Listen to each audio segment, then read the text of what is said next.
Vaheguru Ji Ka Khalsa, Vaheguru Ji Ki Fateh. Welcome back to the Breakfast Show, Sal Sangat Ji.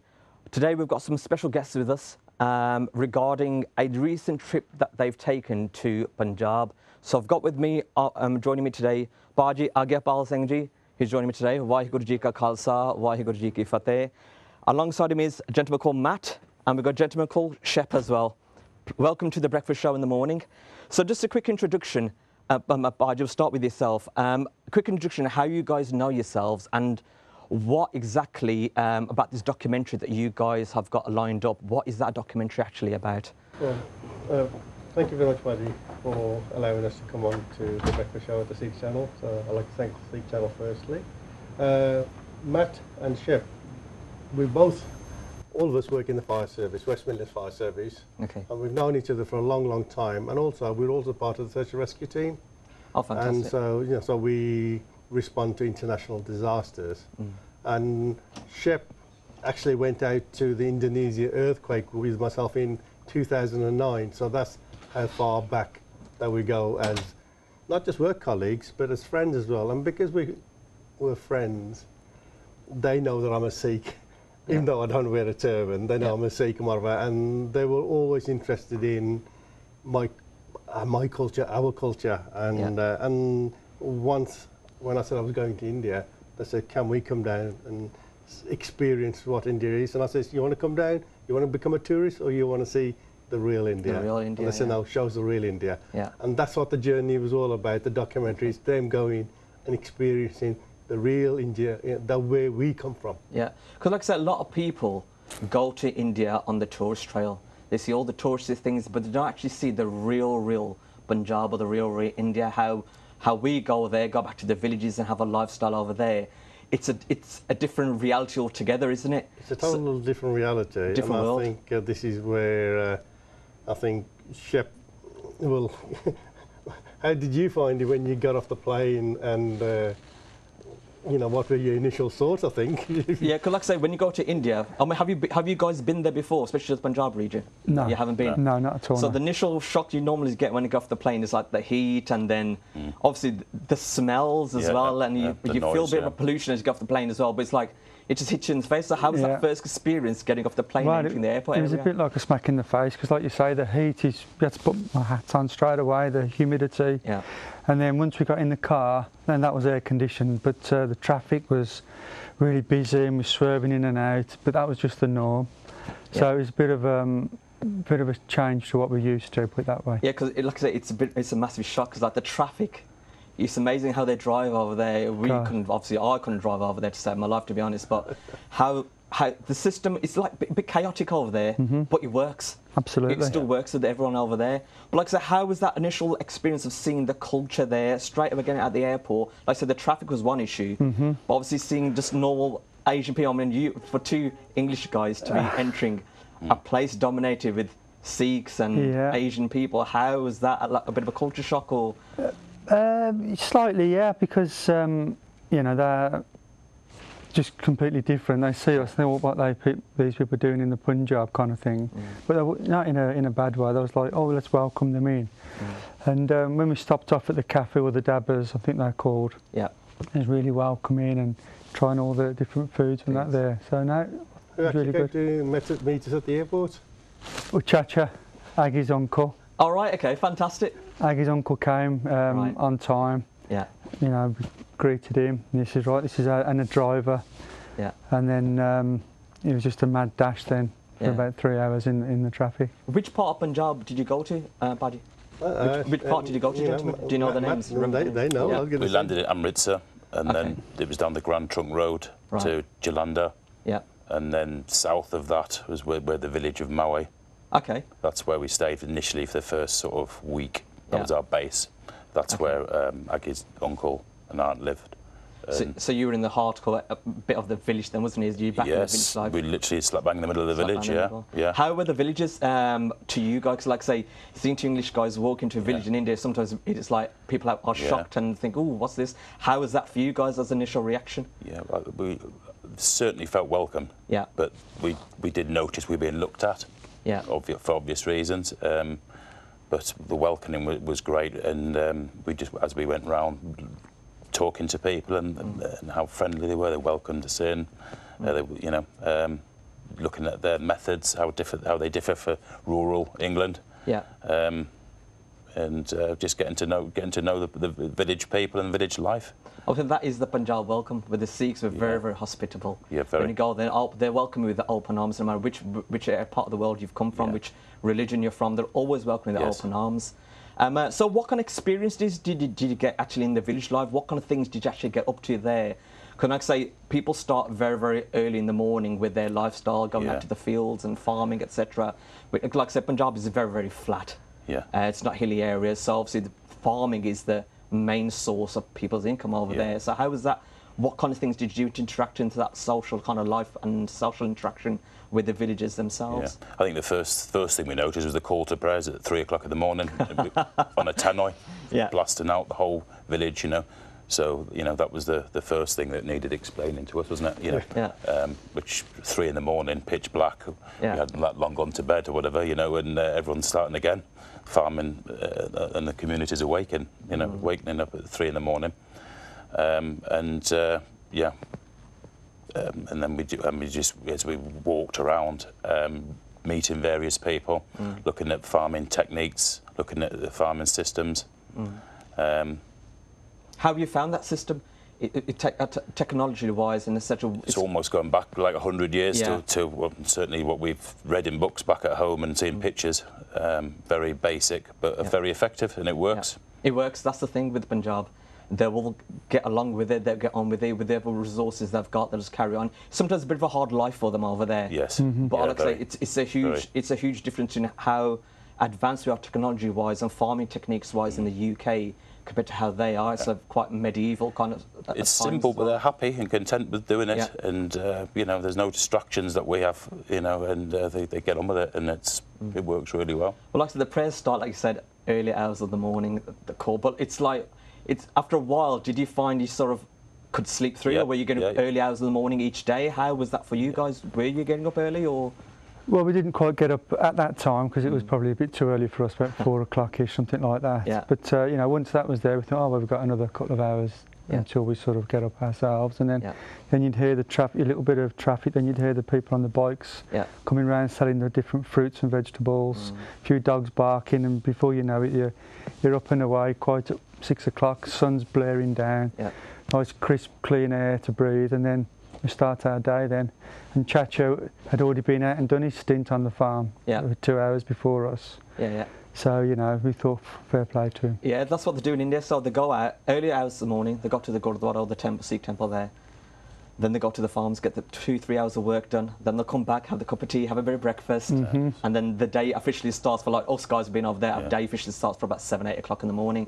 For them guys, they've already started quite a few early. Put us to shame. He's 20 years older than us, and he's fit as a fiddle. Very fit over there. Very strong boned over there. Very tough, So, what kind of other things did you experience there? What other places did you go? Was it mainly village life? Did you go to the main cities as well to do a bit of shopping or see the culture and lifestyle over there? I think like Matt says, that waking up 3 o'clock in the morning and listening to the Guru Granth Sahib and whatever.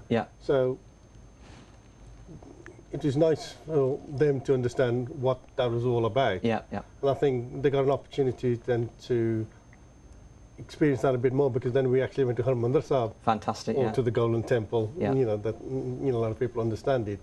So and we actually bathed in the Sarovar 4 o'clock in the morning. But what I do say is that with Matt and Shep and whatever, they says, Agipal, you know, we want to see the real India with you. And when I said to them, I said, look, we're going to go to Harmandir Sahib, and I want to go in the morning, 4 o'clock in the morning, and bathe in the Sarovar. And they said, Agipal, we're going to do it as well. So, did you actually go and bathe, and what was how was that experience for you? It was amazing. I mean, when we first saw the temple itself, it's out there shining in all its beauty, as you know.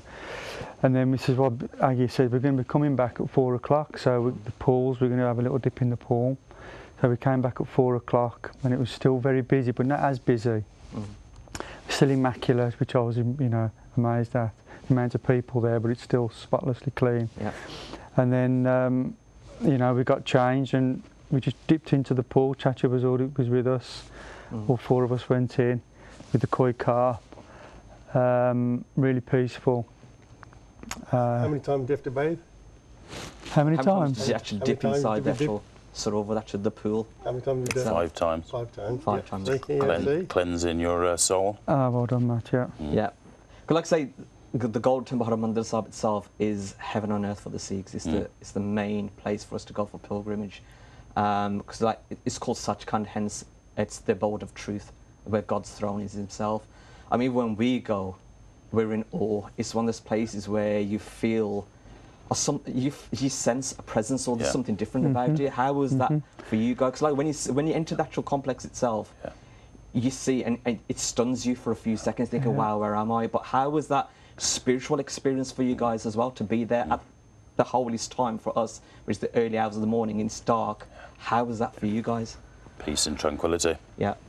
Yeah, that's what I would say as well. Peace and tranquility. Even though there was lots and lots of people there, it had a quietness about it and a tranquility there. And it was just Calm, wasn't it? It was just made you calm, just so calm, didn't it? yeah, it just had a calming effect on everything. Especially with the stresses that we... How did you feel after dipping in the pool? 'Cause like the water in the early hours of the morning can be quite cold. Yeah. But it's a nice cold when you come out of the water and you feel the heat sort of hitting you as That's well. it, 'Cause yeah. like I said, it's warm in Yeah. the mornings as well now. The temperatures, it's a good, nice temperature in the morning. Yeah. How was that for you, for your bodies? Yeah. Was something to get accustomed to, or? No, I think it was just you just take them with the experience. Yeah. This is what's to be done, and this is what we'll do. And it was, I don't know, yeah. I think for myself is that, you know, after we bathed in the Sarovar, then we listened to the Hukamnama. Yeah. And the Hukamnama was actually to do with bathing away, you know, your sins. And it just so apt that they went all the way to India, bathed in the Sarovar. And I said to them before I went, I said, look, it's an opportunity to cleanse your soul. Yeah. And then what does the Hukamnama talk about? Exactly that. Exactly. And I said to them, they're very, very lucky that they actually, you know, went and took the opportunity. I didn't force them to do it, but they Right. went in and done it. And the Hukamnama, you know, was, it's so beautiful. Did you go inside Harimandir Sahib itself, the Yeah, actual Golden no, Temple? yeah, Yes, You we would did. How was that for you? Because Yeah. like I say, you have to queue for sometimes That's a bit of a it, while yeah. before you go. We How was queued for that? some time. That We is- had to wait for a big queue because the Guru Granth Sahib, remember, yes. came on the Did you watch the palanquin. entrance? Yes. We watched it. Yeah, we watched the Guru Granth Sahib, the whole Guru Granth Sahib. Yeah. Yeah. Well, And as we was about to go in, because there was a massive queue, Yeah. and Aggie had got in there before me, so I was itching to get in. And every time I put my leg in there, someone slapped my leg, said, "No, you're not going in there yet," like a bodyguard type Yeah, yeah. person. I said, "Okay, well, there's a bit of room now. I'll try again." He said, "No." So you know, They are a bit there's strict some there in the discipline morning, there. Because what is everything Golden Temple runs like clockwork, and everything's down to, the exact second. So you have to make sure protocols, everything like that. But like I say, it's a brand new experience. Yes. But like I say, go inside the actual Golden Temple itself. At that time in the morning, that is very, very spiritual, Yes. uplifting. So, like I say, what else did you see inside the complex? Did you go anywhere else, Bar? Did you guys see anything else at Yeah, Alpak the, as well? the Langar, Langar. Oh, the Langar, yeah. Langar, we had a meal in there, Yeah. and how that works, the system, you know, you're catering for 100,000 people every day. A day, yeah. You sit there, you're made to feel welcome, you sit on the floor, you all eat together, and they pass you your food, they serve it to you. A great feat to keep that constantly going 24/7 every single day. Because the centre of Sikhism is about serving humanity. Yes. With the Langar itself, like I say, 100,000 people are served every day. It's no matter what caste, what religion you are from, or what corners of the earth you come from, everyone's welcome to have the same meal, prince or pauper, same meals. It's all about equality. Yes, and you're all sat on the floor together. Did you get opportunity to help out with making any food there, Badi? Did you get them involved? No, or? no, because what we wanted to do was in the morning, then actually go to Jallianwala Bagh. Right, okay. We wanted to see a bit more about the history over there. So that's what. Then the idea was then to go after that to Jallianwala Bagh. Yeah. So remember when we went over to the museum where General Dyer? Oh, Yeah. I know you don't know anything about it. Amritsar massacre. Yeah. So we had a quick look at the morning there, looking around the park, looking at the there's bullet holes still left in the walls and things like that, and there's a small museum, and it tells you what went on that day, how horrific it was. Because the approximate closeness of that place, Jallianwala Bagh, as close to Sri Harimandir Sahib as well. Yeah. Right next to each other, you have the spiritual side, the religious side. Then next to it, you've seen the actual massacre that took place, Yes. the actual place. How is that for you guys to experience? Because you knowing that so many people sacrificed their lives Yeah. to someone because that one meeting that took place there, Yeah. thousands were killed. How was that? But like you say, I mean, because you've got them in such, they're right next to each other, it's a contrast which, you know, sort of clashes in a way, but I think in a good way, it highlights the goodness there of the Golden Temple.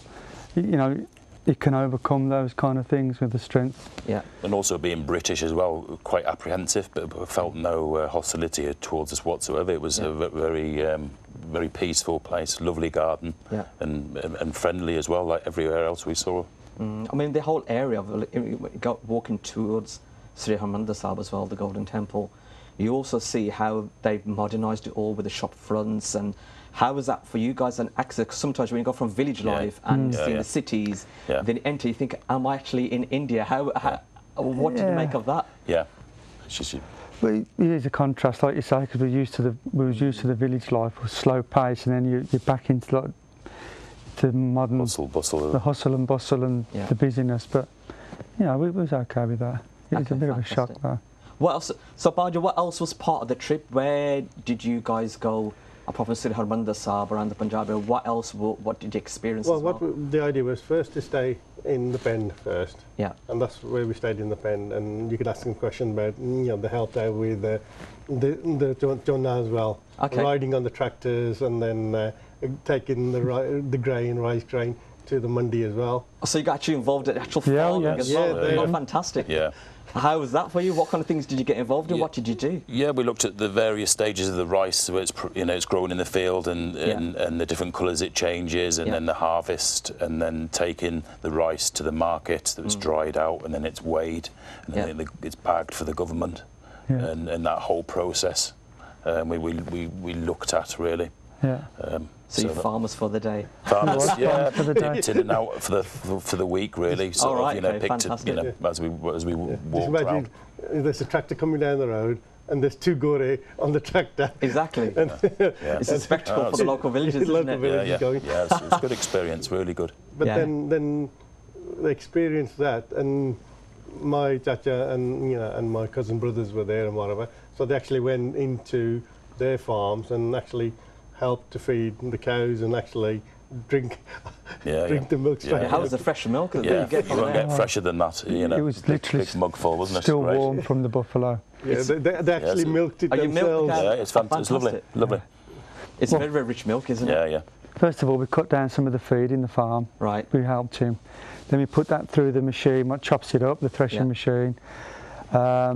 And then Aggie's uncle, I think it was feeding the buffalo. And then his wife said, "Would you like some milk?" So we said, "Oh, that would be nice." And then it straight out the jug, steaming. It wasn't out of the fridge, was it? No, straight out the jug, steaming off still. Yeah. Me and Matt shared some nice warm buffalo milk. Oh, fantastic. Yeah. What do you think of the food over there? How was it? 'Cause like I say, we're used to, in the UK, especially we go to like these restaurants and have the curries over there. But the village life, what we actually eat normally, is a different thing altogether. So how was that? How was the dabbas and stuff like that food for you? How was that? Well, Aggie's family cooked for us a lot of the time. Yeah. You know, so that was all beautiful as well. But then we went to some different families, so they cooked us meals. Okay. And it was all fantastic. But then, you know, you think, well, you know, I'm going to eat all my food because I don't want to leave any. As soon as we've got an empty plate, they stick a load more on. So and then you think, oh, well, I'll eat that because I don't want to seem rude. And then it's like, gosh, We didn't go hungry, did we? you never go hungry. Yeah. Food, like I said, plays a huge part. Yeah. How obviously they supply endless cups of tea as well at the same time. Yeah. There's And lassi as well. lassi as well. Yeah. You need it for the heat. Yes. It's good to experience all the different kinds of food, etc. as That's well. right, yeah. So, Bajo, this documentary that's been made, tell us a bit more about that. How long is the documentary for? What kind of parts of you going to be explaining, or what's actually happening to the I think documentary? the documentary is trying to cover everything from start to finish. Yeah. From when we leave Birmingham until we come back, how we got to the airport, got to the pen, experienced village life, you know, from the real Punjab point of view, Yeah. you know, doing the farming, you know, going to meeting the villages, and then going to Harmandir Sahib, Yeah. Jallianwala Bagh, went to Wagah border, then we went up to Shimla on the Kalkat Shimla UNESCO World Heritage Railway. Yeah. So we went up there as well. So it's basically experienced the real India. Yeah. You know, as it is. You know what the reality is. The Wagah border, how was that for you guys? Because did you actually see the experience when they closed the gates and etc. like that? How was that for you guys? What was that? I think Matt, experience. You love that bit. It was very popular as well because it's a daily thing as well, isn't it? You know, and I mean, how many people would have been there for? 30,000? You know, you couldn't hear yourself when they were shouting sometimes. Yeah. You know, you got the Pakistan side and the Indian proper side. testosterone fueled. Indians, Pakistanis on the other side, and the soldiers meet and they do their high marching dance and drill and that is amazing to see. Good really, spectacle. really good. And then the crowd gets involved, doesn't it? Get the crowd going as well. The crowd plays a huge part in that, doesn't it? Everyone's proud of their, like I said, the size of the border, but like I said, it is to a certain spectacle, like you say, as well. It is, yeah. But to see something like that happen right in front of you with the soldiers and the slam the gate shut as well at the end as well. It's just amazing, isn't it? Experience. How was this the UNESCO trip for Shimla, etc. on the trains? Just very, very briefly, how was that? That was awesome. It was well, we knew it was a long journey, 5 or 6 hours. Along the rickety train track, we called it, the narrow gauge, through the mountains. And that was awesome because we stopped up every now and again, had a little look around, and before you know it, you're in Shimla. Oh wow! But it was lovely.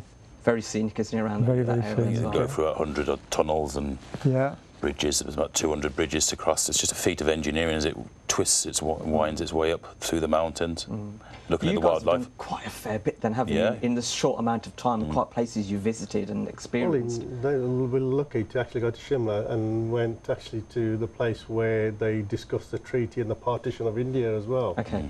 So, and that was in Shimla. So, you know, a lot of history, you know, a lot of history was seen as well as being seen the real India.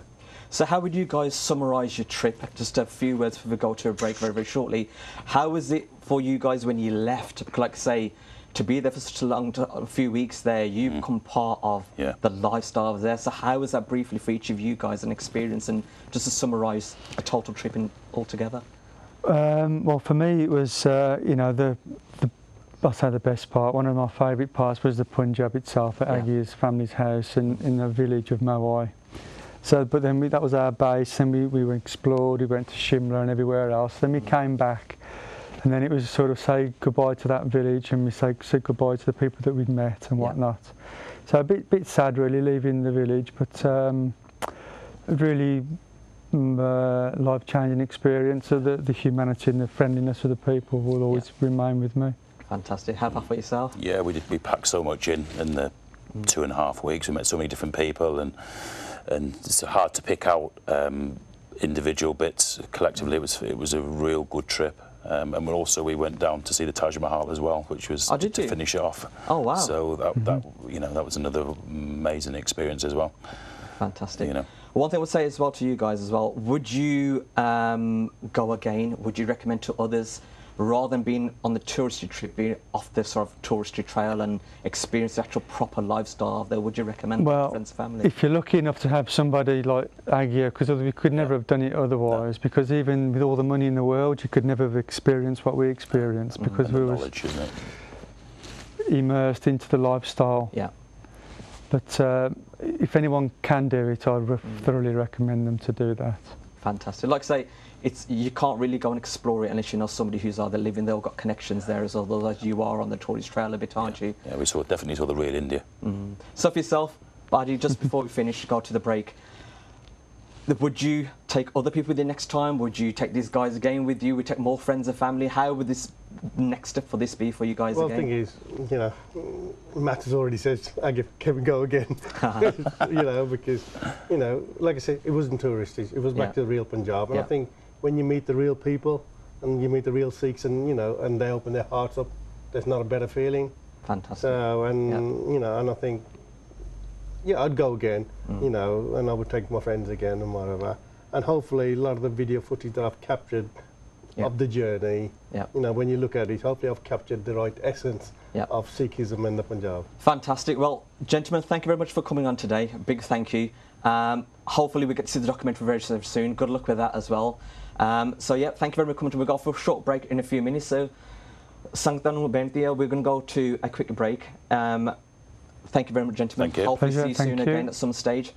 ਅਸੀਂ ਹੁਣ 2 minute ਸਾਧ ਸੰਗਤ ਜੀ 2-3 minute break ਕਰਾਂਗੇ please ਮੁੜ ਕੇ ਫੇਰ ਵਾਪਸ ਸਾਡੇ ਨਾਲ ਸੰਪਰਕ ਕਰਿਓ ਵਾਹਿਗੁਰੂ ਜੀ ਕਾ ਖਾਲਸਾ ਵਾਹਿਗੁਰੂ ਜੀ ਕੀ ਫਤਿਹ